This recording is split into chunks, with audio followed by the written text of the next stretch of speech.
Tuhan,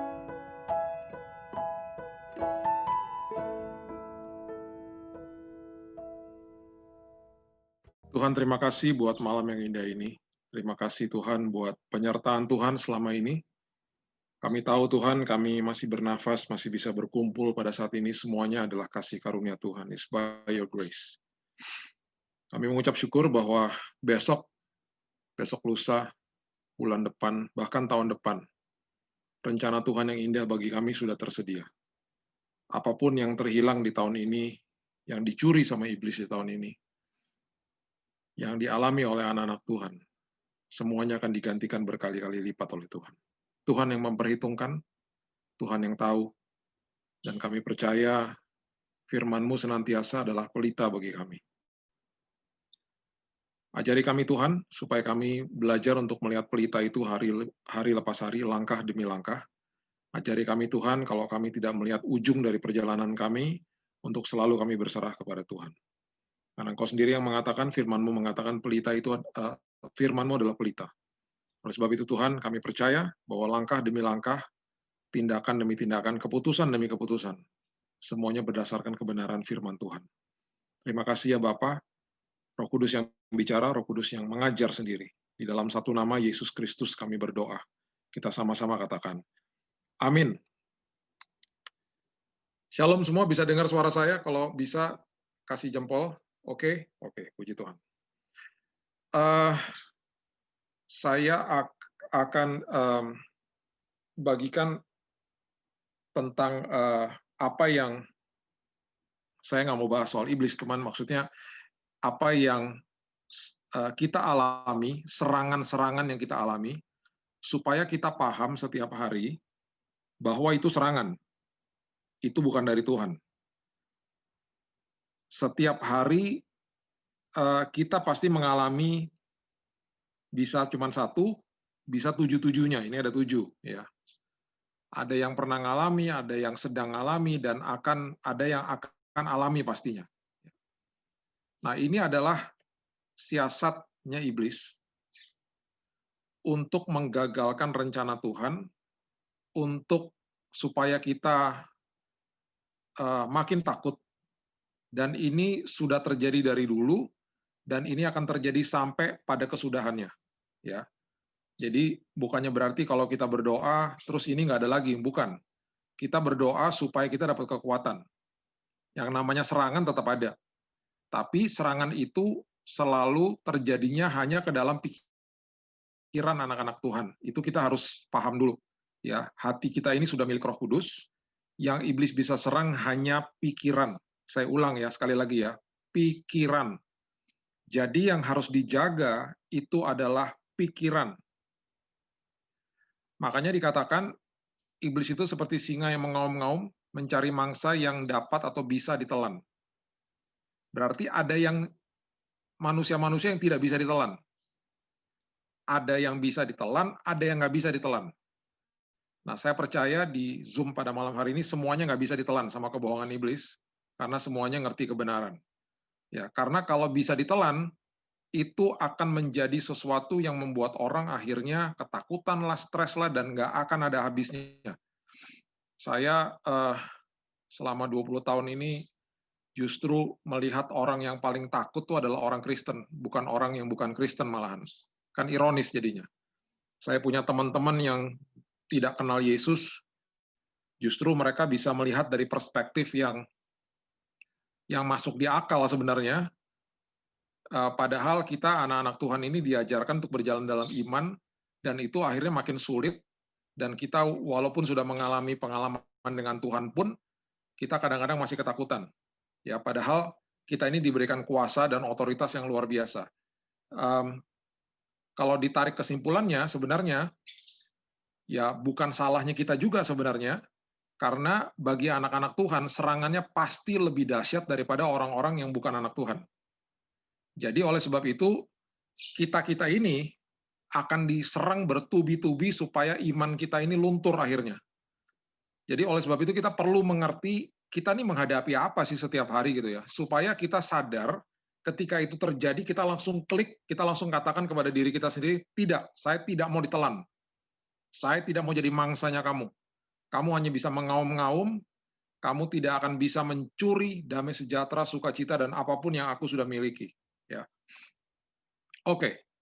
Eh, oke, ini ya. Ini ada 7 serangan ya.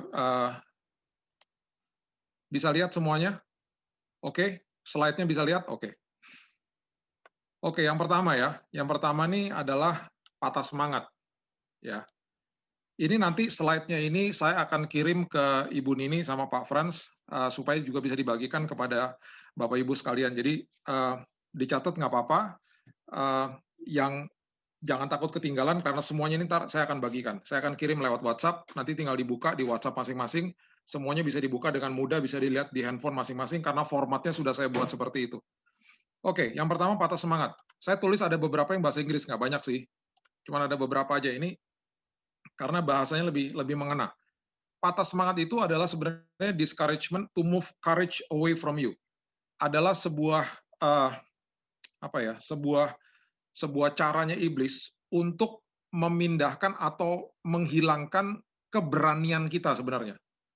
Courage itu bahasa Inggrisnya adalah sebenarnya artinya adalah sebuah keberanian, sebuah kuasa yang sudah diberikan, itu mau disingkirkan sama dia. Nah, dia sudah tahu caranya, dia memberikan sesuatu yang namanya patah semangat. Ya, patah semangat. Patah semangat itu seperti apa? Biasanya begini, kita diingatkan sama masa lalu kita, sama kesalahan-kesalahan kita. Jadi kalau sampai ada pikiran-pikiran tentang masa lalu atau kesalahan kita, itu bukan dari Tuhan. Bukan dari Tuhan. Ya, karena kita bisa tiba-tiba selesai doa, selesai worship, kita bisa merasa di awang-awang, rasanya luar biasa, rasanya enak banget gitu ya. Tiba-tiba dikasih pikiran-pikiran kayak begini, kita bisa langsung down.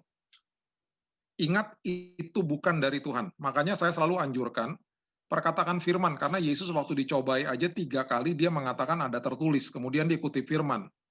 Makanya penting bagi kita untuk memperkatakan firman. Ya, kutip firman Tuhan. Ada 7.000 janji Tuhan di firman Tuhan di Alkitab kita. Masa nggak ada 1 atau 2 atau 3 ya, 5 atau 10 lah. Sewajarnya kita paling nggak bisa hafal gitu ya. Ayat-ayat janji-janji Tuhan. Perkatakan. Perkatakan tuh berarti bukan hanya perkatakan di dalam hati. Perkatakan tuh supaya telinga bisa mendengar. Kenapa? Karena iman timbul dari pendengaran akan firman Kristus. Jadi kalau baca firman, kalau memperkatakan firman, itu perkatakan supaya telinga kita dengar. Jadi jangan cuma diam-diam di dalam hati aja. Perkatakan, katakan ada tertulis gitu ya. Ada tertulis, ada tertulis. Akhirnya, kalau kita dibiarkan ini terus-menerus, kita hidupnya akhirnya orientasinya ketakutan bukan iman. Ketakutan bukan iman. Ya, ketakutan bukan iman.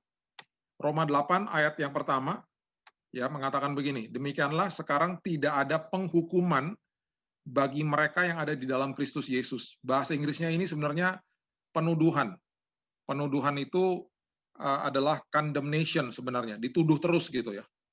Jadi sekali lagi patah semangat ini adalah senjata yang akan selalu kalau kita biarkan akan mematikan iman kita. Ya, mematikan iman kita. Hati-hati dengan hal seperti ini, ya, hati-hati. Yang kedua ini cukup mengerikan karena sekarang terjadi banyak sekali di mana-mana. Karena kita mau tidak mau akhirnya berkumpul dengan orang-orang yang ada di rumah kita, dia lagi. Keluar dari kamar ketemu dia, masuk ke kamar dia lagi, ke dapur dia lagi, ke garasi dia lagi, dia ada di mana-mana orang itu. Tiba-tiba orang yang di rumah ini tiba-tiba maha hadir, di mana ruangan ada dia gitu, sepertinya seolah-olah ya. Jadi akhirnya perpecahan terjadi di mana-mana. Orang bertengkar karena stres dan lain sebagainya, salah ngomong dikit jadi besar. Dan ini bukan terjadi di institusi yang paling kecil yang namanya keluarga, tapi terjadi di mana-mana. Kita sudah lihatlah terjadi di dalam gereja-gereja kita, terjadi di dalam kantor lah, pelayanan lah, rumah tangga dan lain sebagainya. Jadi be careful, hati-hati dengan ini. Kenapa? Karena dari awalnya manusia itu diciptakan untuk berkomunal. Berkomunal itu berarti lebih dahsyat daripada seorang diri. Lebih dahsyat daripada seorang diri. Pengkhotbah 4 ayat 9 mengatakan berdua lebih baik daripada seorang diri, karena mereka menerima upah yang baik dalam jerih payah mereka. Karena kalau mereka jatuh, yang seorang mengangkat temannya, tetapi why orang yang jatuh yang tidak mempunyai orang lain untuk mengangkatnya. Ya, ingat kita adalah manusia komunal, komunal. Sekarang nggak tahu kalau Bapak Ibu terima renungan saya yang kemarin atau hari ini, saya lupa, hari ini kalau nggak salah ya. Itu saya bahas tentang individualisme. Individualisme itu betul-betul memang sudah menjadi gaya hidup orang-orang yang ada di Western world, khususnya di Amerika. Saya nggak pernah lupa ketika tinggal di sana, saya selama 13 tahun nggak kenal tetangga saya. Saya tidak tahu siapa mereka, karena individualismenya tinggi sekali. Tiba-tiba nanti ada yang meninggal, akhirnya setelah berapa bulan baru ketahuan karena baunya sampai keluar rumah. Itulah mereka, beda sama orang di Indonesia memang. Nah, individualisme itu adalah sebuah pemahaman sekarang yang betul-betul menyingkirkan intervensi dari siapapun. Dia mengambil keputusan berdasarkan dagingnya, berdasarkan keinginan dagingnya. Itu individualisme, ya. Kemudian ada lagi yang namanya sekularisme lah, yang orang betul-betul mau menyingkirkan Tuhan dari semua hidup, tidak ada yang lebih besar dari hidup, semuanya berdasarkan logika, semuanya berdasarkan bukti konkret, dan itu yang terjadi. Ada lagi yang namanya relativisme. Itu berarti kalau misalnya saya hidup, saya standarnya kepada siapa? Jadi saya akan cari orang yang seperti saya. Misalnya kelompok LGBT, mereka akan cari kelompok yang seperti itu. Dan kemudian mereka bersama-sama secara korporat mengatakan kami benar. Karena inilah yang kami lakukan dan inilah kelompok kami, buktinya banyak kok yang seperti ini. Jadi kebenaran saya bukan didasarkan atas kebenaran absolut, yaitu kebenaran firman, tapi kebenarannya berdasarkan sebuah dasar daripada sebuah kelompok, komunitas, atau masyarakat. Jadi ini pemahaman-pemahaman yang sedang ada di dalam dunia ini. Makanya kenapa orang akhirnya pecah sana-sini. Nah, jangan berpikir bahwa, oh itu cuma ada di negara barat, nggak di Indonesia. Siapa bilang, sekarang masuknya pelan-pelan ke sini. Bahkan anak-anak Tuhan mulai dimasukin hal-hal seperti ini. Contoh, misalnya saya bicara sama orang yang pernah berselingkuh. Dia dengan gampangnya bilang gini, ya gimana dong Pak? Dianya begitu, kebutuhan saya nggak dapat, ya gimana dong? Nah, itu individualisme langsung sebenarnya. Dia langsung mengatakan, lah gimana? Saya juga punya kebutuhan. Saya nggak pernah dilayani sama suami saya, sama istri saya. Kebutuhan saya seperti ini, nggak pernah diajak ngobrol. Terus secara seksual saya nggak dikasih, ya saya jajan lah Pak di luar gitu. Nah, orang-orang seperti ini nggak ngerti bahwa dalam kehidupan mereka, ketika mereka menghadapi kesulitan, kesengsaraan, menghadapi sebuah ujian, baik itu di dalam keluarga dan lain sebagainya, mereka tuh sebenarnya lagi mengalami kasih karunia loh. Kita nih kalau lagi ngadapin kesulitan ya, kalau kita ngadapin dengan kasih karunia dan kita bilang Tuhan, Tuhan yang hadapi ya, bukan saya, itu makin nikmat sebenarnya hidup ini. Tapi kan dibohongin sama iblis. Jadi mengatasnamakan individualisme, akhirnya saya melakukan dosa. Terus kemudian kita lihat orang lain. Ah, dia juga bisa kok. Ah, dia juga gitu. Dia buktinya tuh, dia kayak begitu juga sama aja. Ah, lihat aja tuh, hamba Tuhan juga gitu. Tanpa kita sadar, kita melakukan relativisme. Tanpa kita sadar. Dan tanpa kita sadar, kita melakukan sekularisme juga. Kita akhirnya menghilangkan Tuhan dari keputusan-keputusan kita. Be careful. Be careful. Jangan selalu menganggap bahwa itu cuma terjadi di luar, saya nggak pernah ngalamin kayak gitu. Hati-hati kalau udah kita berpikir kayak gitu. Karena berarti kita udah self-righteous, kita merasa bahwa kita benar sendiri. Ya, hati-hati. Unity and community. Ya, kita akan punya better ideas. Kita kalau berdua, kita punya better ideas. Kita kalau bertiga punya better ideas. Saya nggak pernah lupa ketika saya masuk ke dalam ruang meeting di kantor saya dulu, waktu di yayasan saya, kita akan membahas sebuah proyek yang cukup besar. Dan waktu saya masuk ke ruang meeting, saya merasa bahwa ide saya luar biasa karena saya yang sudah bergelut di dalam bidang itu sudah bertahun-tahun gitu ya. Nah, saya ketemu dengan BOD yang lain, ada kira-kira 4 orang, dan saya pikir bahwa ini kan berdasarkan pengalaman saya, ini proyek saya gitu. Waktu saya utarakan idenya dan lain sebagainya, tiba-tiba saya dapat masukan dari mereka yang saya selama bertahun-tahun tidak pernah terpikirkan sama saya. Karena pandangan saya kan pandangan saya sendiri gitu. Jadi ketika mereka kasih masukan, saya baru mikir, benar juga ya, bagus juga tuh idenya. Dan di situ saya makin sadar, iya ya, 2, 3 orang berkumpul, makanya Tuhan hadir. Makanya dia selalu katakan komunal itu penting, better ideas. Selalu begitu. Nah, ini yang iblis mau gagalkan. Saya melihat selama 20 tahun lebih pelayanan saya, gereja pecah di mana-mana, dan ketika dilihat yang pecahnya itu, leader atau pemimpin yang pecah itu, mereka dua-duanya punya potensi yang dahsyat, kalau mereka kerjasama pasti jadi luar biasa. Cuman karena ego masing-masing jadi pecah. Itu udah kemana-mana lah, kita pasti sudah sering dengar hal-hal seperti itu. Yang kedua, kalau kita punya komunitas, pasti kita punya akuntabilitas. Ya, orang yang punya akuntabilitas kalau ada di dalam sebuah komunitas, mereka akan merasa bukan nggak enak sama Tuhan atau keluarga, tapi mereka merasa, duh kalau saya lakukan ini ntar gimana ya teman-teman saya yang lain. Itu akuntabilitas, makanya komunal itu penting sekali. Kemudian encouragement. Encouragement itu berarti kan kita mendapatkan motivasi dan lain sebagainya kalau kita ada di komunitas. Ya, jadi hati-hati dengan yang namanya perpecahan.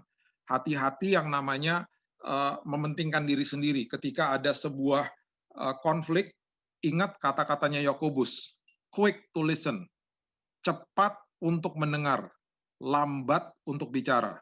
Selalu dengar prinsip itu.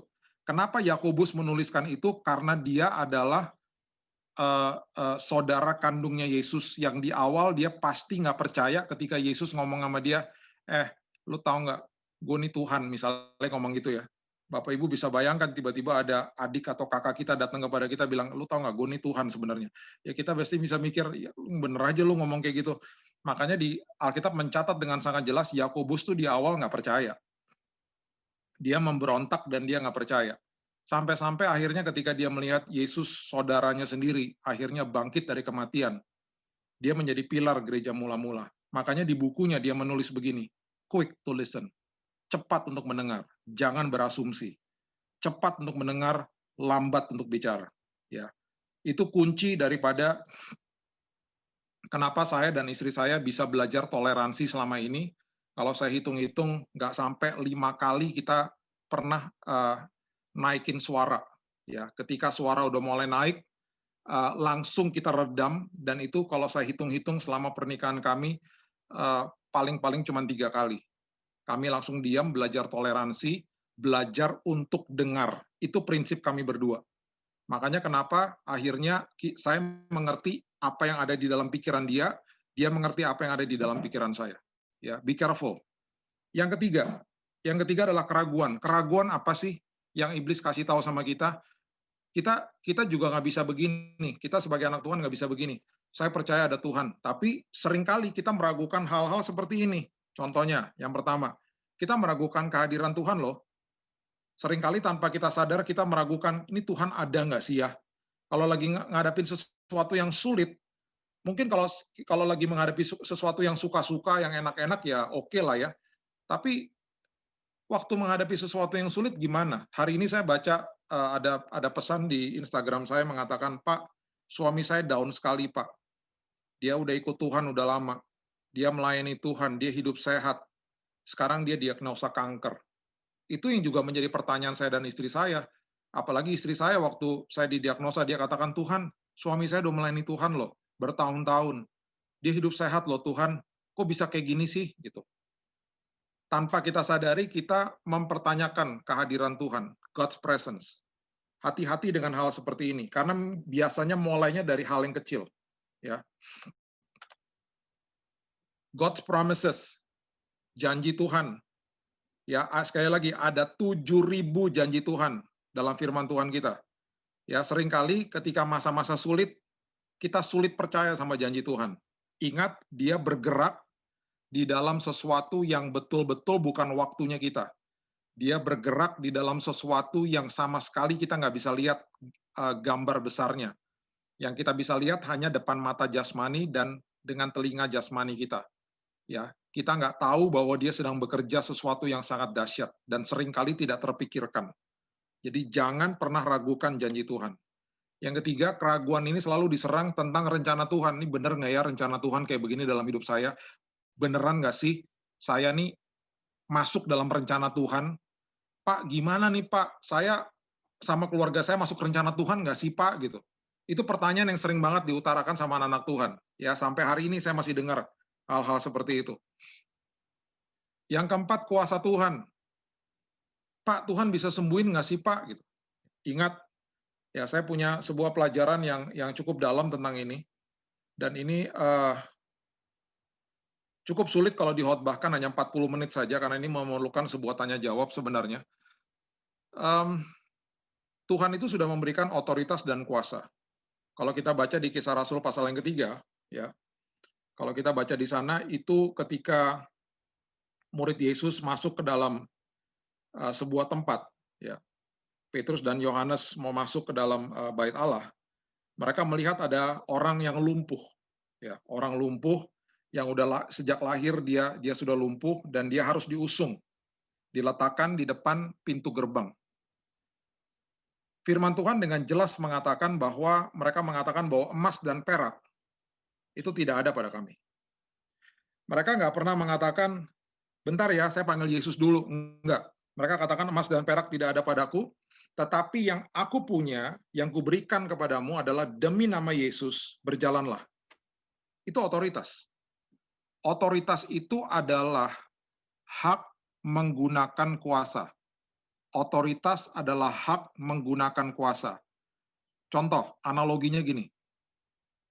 Kalau saya mau nyolokin charger untuk nyalain handphone, atau saya mau nyalain lampu di rumah saya, sumber tenaga atau sumber listrik itu sudah mengalir di rumah saya dari yang namanya PLN.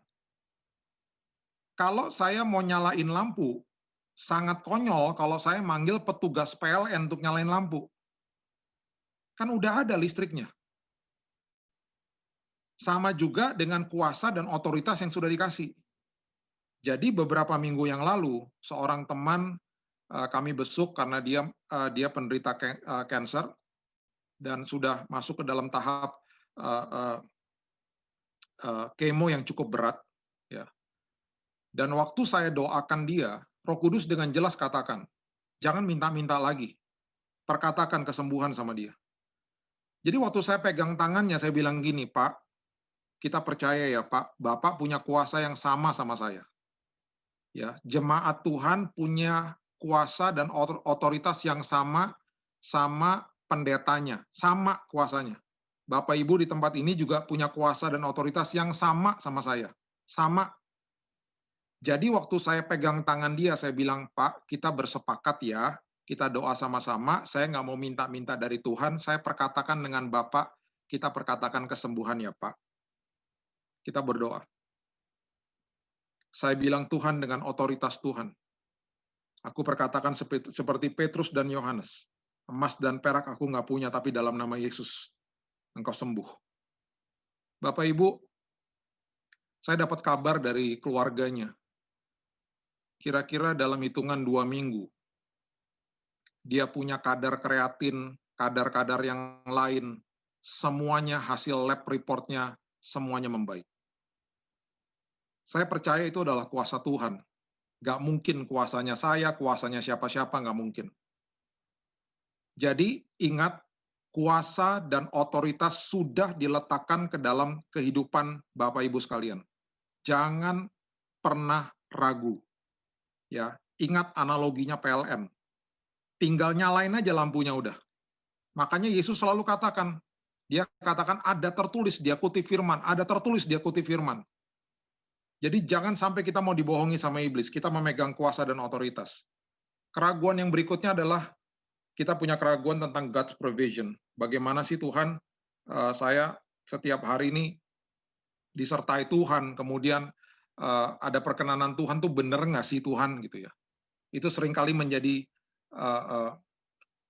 dilema bagi banyak anak-anak Tuhan. Saya udah pernah membahas berkali-kali, kita udah punya akses kepada Bapa kita di surga, jadi tenang aja ya. Ingat firman Tuhan itu, ya, sumber kita nggak pernah habis. Ingat, kalau kita punya akses, apa yang terlepas dari tangan tidak akan pernah terlepas dari hidup. Supply-nya jalan terus. Tapi kalau kita merasa memiliki, apa yang lepas dari tangan akan lepas dari hidup. Tapi kalau yang namanya akses, apa yang lepas dari tangan tidak akan pernah lepas dari hidup. Karena supply jalan terus, sumber atas segala sumber. Yakobus 1 ayat 6 mengatakan, hendaklah ia memintanya dalam iman, dan sama sekali jangan bimbang. Sebab orang yang bimbang sama dengan gelombang laut yang diombang-ambingkan kian kemari oleh angin. Ya, itu keraguan.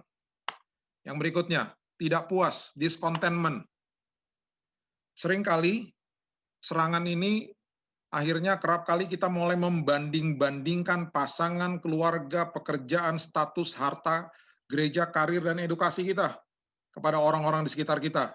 Lewat mana? Kita membanding-bandingkannya lewat sosmed. Saya mau beritahu kepada kita semuanya di zaman seperti ini, semua orang yang masukin foto di sosmed itu selalu baik-baik aja. Nggak pernah mereka lagi berantem, mereka foto, terus mereka masukin sosmed. Ya, mereka masukin ketika mereka lagi senyum-senyum, semuanya lagi gini-gini, pas lagi ribut berantem enggak. Jadi hati-hati jangan kemakan sama hal-hal seperti ini, ya. Saya sangat sedih. Mungkin Bapak Ibu sudah mendengar juga kabar dari, karena ini bukan gosip, karena ini sudah tersebar di mana-mana dan orangnya juga sudah ngaku sendiri. Salah satu pendeta besar dari Amerika yang mempunyai afiliasi gereja sangat besar di dunia ini jatuh dalam dosa perselingkuhan. Dan awal-awalnya ditarik akarnya ternyata seperti ini, membanding-bandingkan istrinya dengan orang lain. Dan ini yang akhirnya terjadi karena dia akhirnya cuman gara-gara hal kecil, dia memberikan meja kepada wanita ini di sebuah restoran, dan dia minta nomor teleponnya. Dan waktu wanita ini tanya dia siapa, dia tidak mengaku bahwa dia hamba Tuhan, dia berbohong malahan, dia katakan dia pekerjaannya apa, saya juga lupa ya. Kemudian dia akhirnya berkunjung ke tempat wanita ini dan terjadilah perselingkuhan selama beberapa lama. Pendeta besar ini akhirnya dipecat dan dia menulis di sosial medianya pengakuan dia, dan itu saya salut ya. Dan itu diawali dari peristiwa-peristiwa seperti ini. Bayangkan hamba Tuhan saja bisa seperti itu. Ya, ini yang iblis lakukan. Dia akan menyerang terus supaya kita merasa tidak puas. Kita lupa bahwa kita dititipkan untuk mengelola perkara kecil sampai besar. Ingat, ya, saya sedang menyiapkan sebuah pelajaran yang sebenarnya gini. Salah satu prinsip kerajaan adalah ketika kita diciptakan di awal, kita ini diciptakan untuk menyelesaikan sebuah masalah, menjadi solusi bagi sebuah masalah di dunia ini. Makanya kita diberikan talenta yang berbeda-beda sama Tuhan. Ada perbedaan antara kata work sama kata job. Ya, work itu artinya aregon. Aregon itu artinya to become. Jadi kita ini punya panggilan masing-masing dalam kehidupan kita. Kita punya talenta masing-masing dalam kehidupan kita. Ketika kita masuk ke dalam job atau pekerjaan kita, ke kantor dan lain sebagainya, itu berbeda dengan yang namanya panggilan. Ya, jadi kita ini sudah diberikan talenta untuk menyelesaikan masalah di dalam dunia ini sesuai dengan kemampuan kita masing-masing. Jadi semua orang punya talenta masing-masing. Ya. Di gereja misalnya, membutuhkan singer, membutuhkan WL, membutuhkan musisi. Orang-orang ini diciptakan sama Tuhan dengan talenta-talenta yang berbeda-beda, akhirnya mereka menjawab kebutuhan-kebutuhan ini. Dibutuhkan pengkhotbah, ada pengkhotbah, ya. Di sebuah tempat yang sekarang terjadi di mana-mana, orang-orang yang tadinya tidak terlihat ketika dia akhirnya menemukan panggilan hidupnya dia, nilainya dia terlihat sama dunia. Ya, semua orang nilainya tinggi di hadapan Tuhan. Tapi nilainya seseorang itu akan terlihat oleh dunia ketika dia menjawab sebuah kebutuhan. Kita semuanya nggak pernah tahu yang namanya Nadiem Makarim. Sampai dia akhirnya menemukan talentanya, bahwa dia menemukan sebuah metode bagaimana akhirnya dia bisa menemukan sebuah teknologi yang namanya Gojek. Gara-gara dia menjawab kebutuhan ini, akhirnya orang melihat nilainya dia. Nah, ketika orang akhirnya terlihat nilainya, dan akhirnya dunia mengagungkan dia, dunia kemudian mulai mengidolakan dia, sama seperti kita anak-anak Tuhan, kalau sampai talenta kita menjawab kebutuhan orang lain, dan orang datang kepada kita, dan orang suka sama kita, jangan pernah sombong, karena orang suka sama kita bukan karena kitanya sebenarnya. Mereka tertarik sama kita karena gift atau talenta atau panggilan hidup kita sebenarnya. Makanya itu sudah diproteksi sama Tuhan. Makanya saya kalau seminar sama-sama hamba-hamba Tuhan, saya selalu katakan gini, hati-hati loh Pak, kalau Bapak kasih firman, Bapak ditepokin sama jemaat, itu mereka bukan tepokin Bapak, mereka tepokin firmannya. Jadi jangan besar kepala. Kalau sampai ada orang datang ke Bapak bilang, oh firmannya luar biasa pelayanannya Bapak, itu karena talenta Bapak, bukan karena Bapaknya, mereka tertarik sama itu. Coba talentanya diambil sama Tuhan, Bapak nggak menjadi orang yang menarik lagi bagi dunia. Jadi jangan pernah sombong. Jadi ini adalah sebuah prinsip kerajaan. Ya, kita harus mengerti mengelola perkara kecil sampai besar. Ya, apapun itu yang ada di tangan kita, kita kelola. Karena itu adalah panggilan untuk menjawab kebutuhan. Berarti ada masalah di dunia ini yang harus kita jawab. Ya, kita bukan tinggal di sini hanya lewat aja menghirup oksigen kemudian mati, enggak. Kita menjawab kebutuhan, gitu ya. Filipi 4 ayat 11 mengatakan, kukatakan ini bukanlah karena kekurangan, sebab aku telah belajar mencukupkan diri dalam segala keadaan.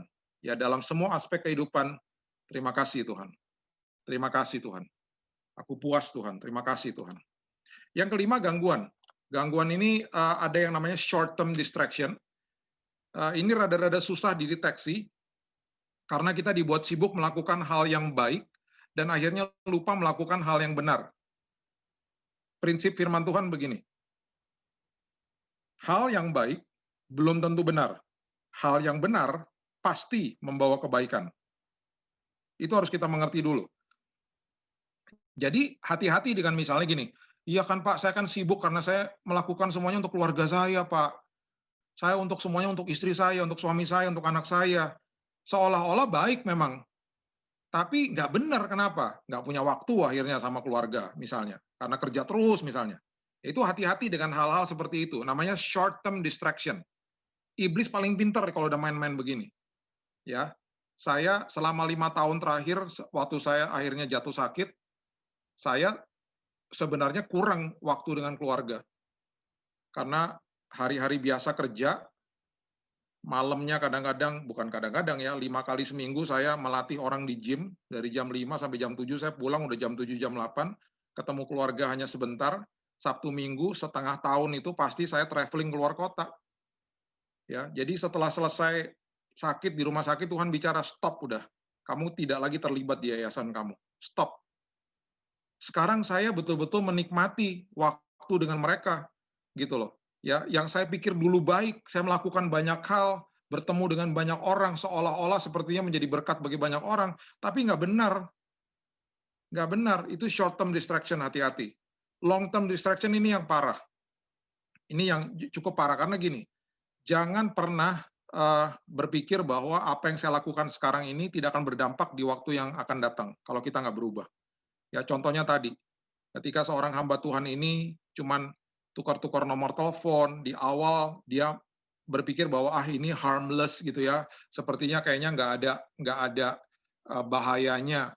Akhirnya gara-gara cuman minta-minta nomor telepon, ujung-ujungnya akhirnya jabatannya dipecat, orang-orang pada tahu, banyak jemaat yang keluar, dan akhirnya harus mengalami hal seperti ini. Dan yang terakhir saya dengar dia menjual rumahnya karena malu tinggal di kota itu lagi dan nggak tahu mereka pindah kemana, dan akhirnya gara-gara tukar-tukaran nomor telepon jadi disaster, jadi sesuatu yang makin parah gitu. Jadi be careful dari hal-hal yang kecil seperti itu. Ya, iblis selalu paling pandai untuk menyodorkan sesuatu dosa ke dalam kehidupan manusia.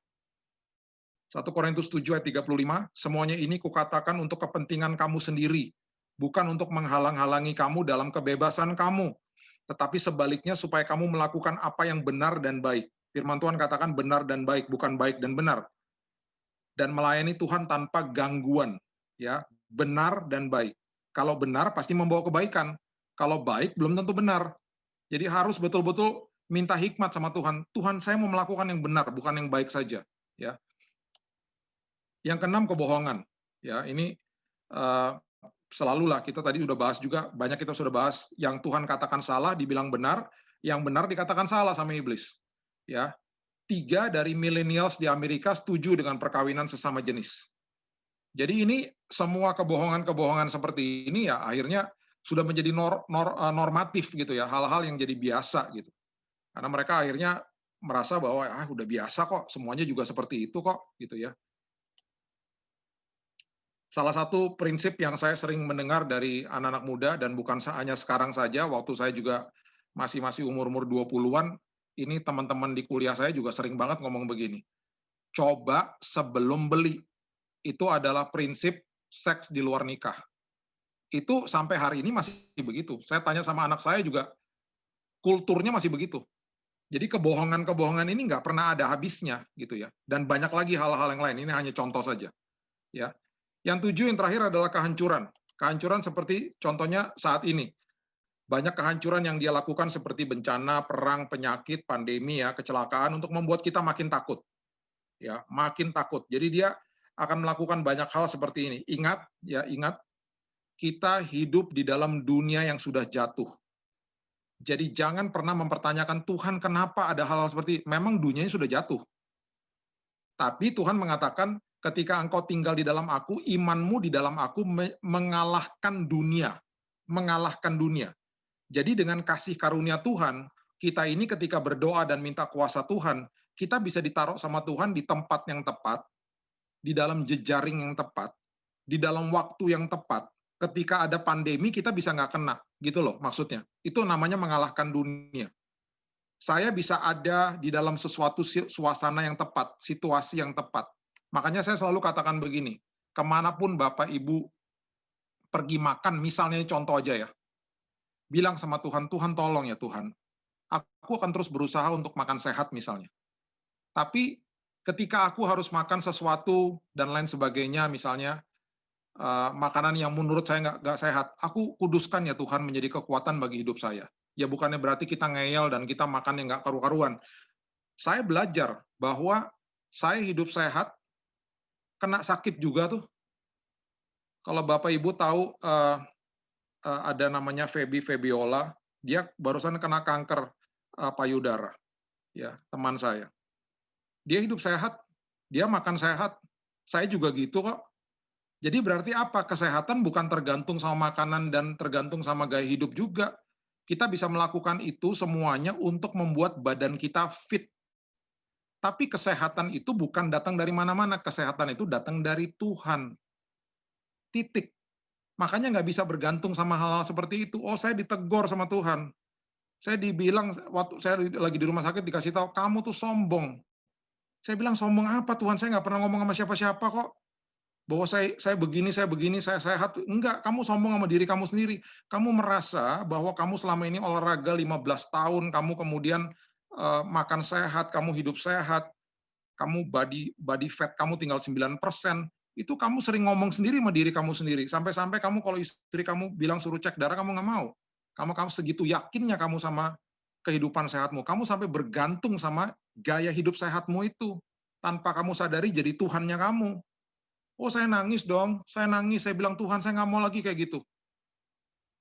Makanya kita harus mengerti ya, penyakit bukan dari Tuhan, bencana bukan dari Tuhan, emang dunia sudah jatuh. Kita nggak bisa bergantung sama apapun yang ada di dalam dunia ini. Hanya Tuhan saja kok. Ya, tapi kita harus sadar juga di satu sisi bahwa semua keburukan yang terjadi ini bukan dari Tuhan karena dunia sudah jatuh. Tapi kita mengalahkan dunia di dalam iman di dalam Tuhan, bukan iman di dalam kehidupan yang oh saya makan sehat, oh saya begini ntar saya pasti aman aja, oh saya udah punya asuransi, saya begini ntar saya pasti enggak juga, nggak bisa bergantung sama hal-hal begitu. Mengalahkan dunia itu bukan berarti karena saya punya ini dan saya melakukan ini saya berarti aman, enggak. Saya punya iman di dalam Tuhan. Saya melakukan bagian saya, tapi semuanya dari Tuhan. Matius 10 ayat 28, janganlah kamu takut kepada mereka yang dapat membunuh tubuh, tetapi yang tidak berkuasa membunuh jiwa. Takutlah terutama kepada dia yang berkuasa membinasakan baik jiwa maupun tubuh di dalam neraka. Jadi ini adalah 7 serangan yang iblis berikan. Ya, saya nanti akan kirim slide-nya. Saya percaya Bapak Ibu akan nanti mungkin dibahas lagi, dibaca lagi, bisa jadi renungan di dalam keluarga. Dan ingat, ketika ini terjadi setiap hari, kita harus dengan sadar melawan ini semuanya. Ini bukan dari Tuhan. Hati-hati jangan sampai kita deviasi. Karena semuanya akan dilakukan secara perlahan-lahan. Ya. Kita berdoa sejenak, nanti saya kembalikan kepada Pak Frans ya. Tuhan, terima kasih buat firman Tuhan. Kami serahkan kehidupan kami dalam tangan Tuhan. Dan aku percaya bahwa apapun yang sudah kami bahas pada malam hari ini, kami percaya bahwa Tuhan sendiri yang akan memberikan pewahyuan ini makin dalam di dalam pikiran dan hati kami. Pikiran dan hati kami. Tuhan, Roh Kudus sendiri yang memperlengkapi kami, mempertajam semua firman yang kami dengar. Bukan hari ini saja, tapi firman-firman yang kami dengar di minggu yang lalu, di bulan lalu, dan bahkan firman yang akan kami dengar nanti. Hamba-Mu berdoa Tuhan, supaya semuanya itu masuk ke dalam pikiran dan hati kami, dan menguasai kehidupan kami. Bukan sekedar kami dengar dan hanya sekedar pengetahuan saja. Kami mau hidup kami dikuasai firman, karena banyak serangan-serangan iblis yang harus membuat kami harus bertahan Tuhan menghadapinya. Kami percaya Roh Kudus yang menguasai pikiran kami dan hati kami. Aku serahkan kehidupan kami dalam tangan Tuhan. Di dalam satu nama Yesus Kristus kami berdoa. Kita sama-sama katakan, amin.